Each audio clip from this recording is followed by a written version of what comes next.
name is Manuela Benini, and I'm working as part of this project as a choreographer, movement director. I'm Annette Richards-Binns, and I'm the choreographer for this Gloucester Carnival core parade piece. My name is Tyler Atwood, and I am one of the members of the Dance Collaborative partnership team within the Carnival. My name's Karen Perrins, and I am working as the choreographer for the community groups and the school groups on this project. My name is Susie Birchwood, and I'm part of the collaborative dance team and a professional dancer in the Carnival. For this Carnival project, we decided to test the principles and tools of an approach called the Universal Design of Instruction. So what we're going to do today is just have a little bit of a look at the Universal Design of Instruction. So this was it was a concept by Ron Mace originally, which was really centred around architecture and product design. And so just as a bit of an example, if you're going to build a building, then rather than coming along and going, okay, well, we can have a nice ramp that we'll fold out and we'll put it in just when somebody who uses a wheelchair comes along. There's not going to be any need. There's going to be no steps. There's going to be integrated lifts to every floor. There's going to be a lowered wash basin in amongst the other wash basins. There's going to be mirrors that you can actually see in rather than a mirror up there because nobody's thought about it. So it's thinking about the whole environment. And then educators started to apply this to different educational settings. And this is really where we've come to it now. So we're just going to play a little bit with some of the tools. So what we're going to do first of all, we're going to take a phrase and I'm going to try and use very descriptive language, clear descriptive language, rather than try and take any specific words from a particular style of dance like ballet or Indian dance. So we're going to have 4 words. The first is going to be twist, whatever that means to you. You can explore the parameters of that. It can be high and low, it can be in any one part of your body, it can be your full body, it can travel whatever you want that to be. So twist. And then the next word is stop, and that's a sudden stop, that's an immediate break. You're kind of really putting the brakes on very suddenly. And then the next word is press.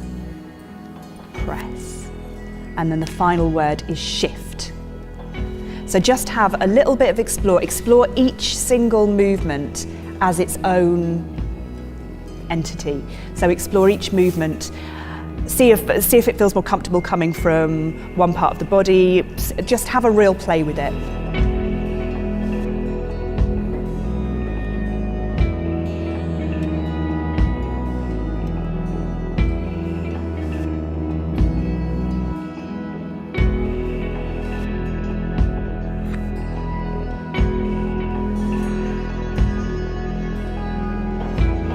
Be very, very clear about your journey. Really know exactly, once you've explored and you've started to set, really know where that journey's going and see how far it can take you, finding your 100%, finding your maximum. What I tend to find quite often in a setting where people are a little bit unsure about what I might be able to do as a dancer, either using my chair or my crutches, is that the challenge will tend to be reduced rather than, and what I want is, I want the challenge to be increased. I want to use my tools, I want to use every part of the movement that I have to my absolute maximum, and that's how I'm going to get better as a dancer. And that's true of all of us. So if you can really just find that absolute maximum, so if it's your twist, find it so that you're almost off balance and then you'll just catch yourself. But that stop has a real purpose. It's just going to stop you. It's going to stop you from falling. It's going to bring you back up again.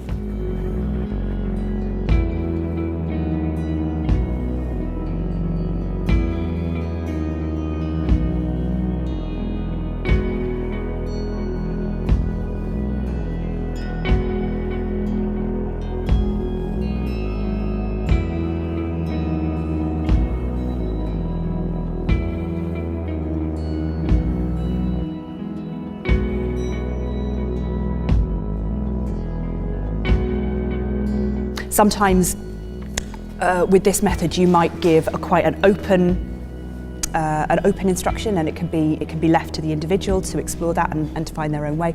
Sometimes it might be quite specific. So I think with this I'd like you to travel as fast as you possibly can, and I'd like you to travel as far as you can.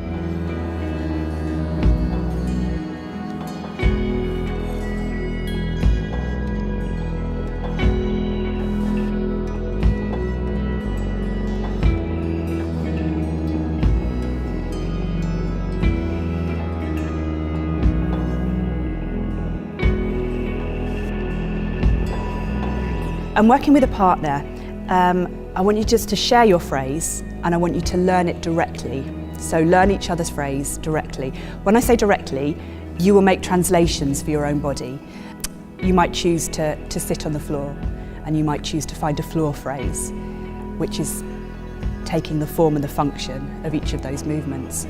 Think a little bit about the language that you're using. So think about, we might describe the feeling that we want to have from each of those movements. We might describe the function that you want from each of those movements. So rather than just a direct and straight copy, because that's not going to work universally, think about that sort of, okay, so I want the movement to come from the core, I want it to come from here, and it's a real, you're really going to explore the movement around you and then catch something, and then you're going to release it. So think about it like that, because I think that will offer more translations, more interesting and rich translations as you're going along.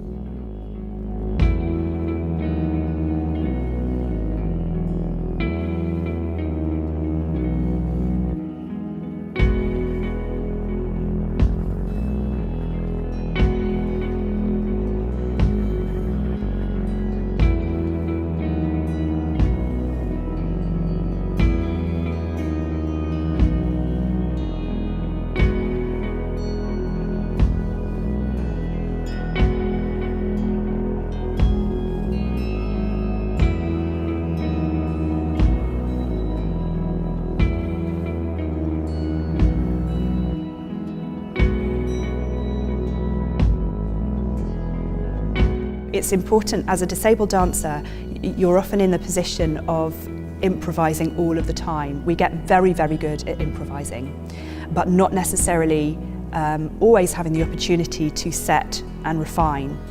And it's the teacher's role, it's the guider's role, really to help you to make those choices yourself about, well, okay, what is the journey of that? Can you take it, options, can you take it over here, can you take it there, to find your 100%. So you're always being encouraged to find your 100%, but then that vocabulary is then set. And that's the only way that as dancers we can continue to grow. We can improvise till the cows come home, and that's a huge, a very, very valuable skill. But we also need to refine, and we need to set and be very, very clear about what those targets, what those tasks are.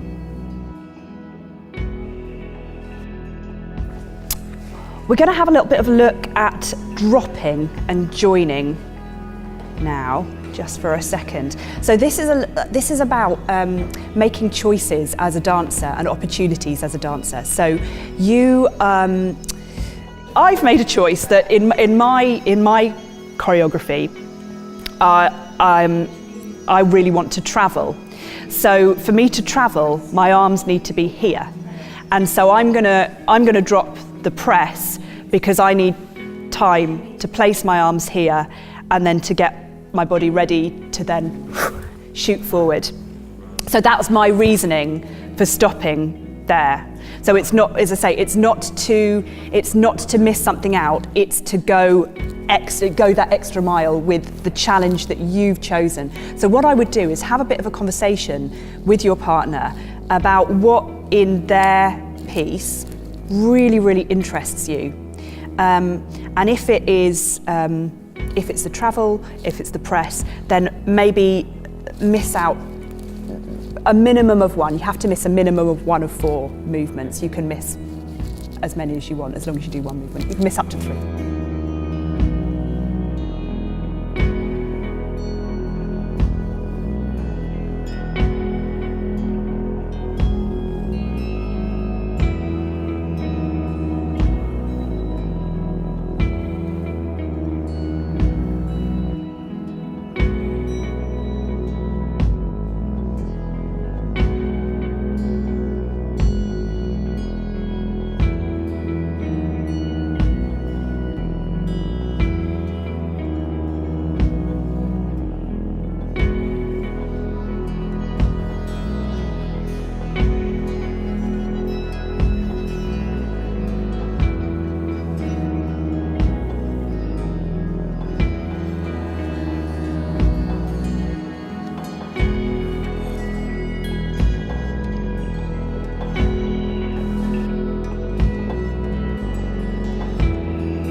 So it's just pushing everyone to their full potential, I suppose, rather than, you know, oh, you can do something else while we do this. Yes. Making sure that everyone is really stretching themselves and pushing themselves to really achieve the best they could physically. It's about making it your own. And that I found with Via working yesterday, when we had the 3 movements, everybody is doing the same, but some of the movements are not even adapted, are they? No. They are made, they are your own movement, whatever your body, whatever your reach is, what that reach is for you, or what that push is for you.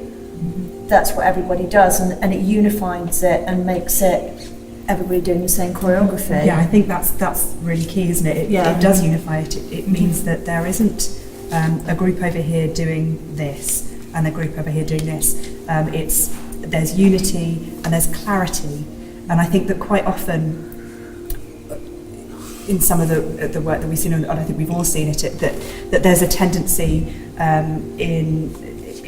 when either integrating a profession cast with a community cast or integrating disabled and non-disabled dancers, that there are, that you kind of get a bit of a sense of the movement and you're trailing at the back just doing your own bit of the thing. And there's no clarity, and therefore there's no opportunity to improve. There's no opportunity to shape your technique and to push yourself to your 100%.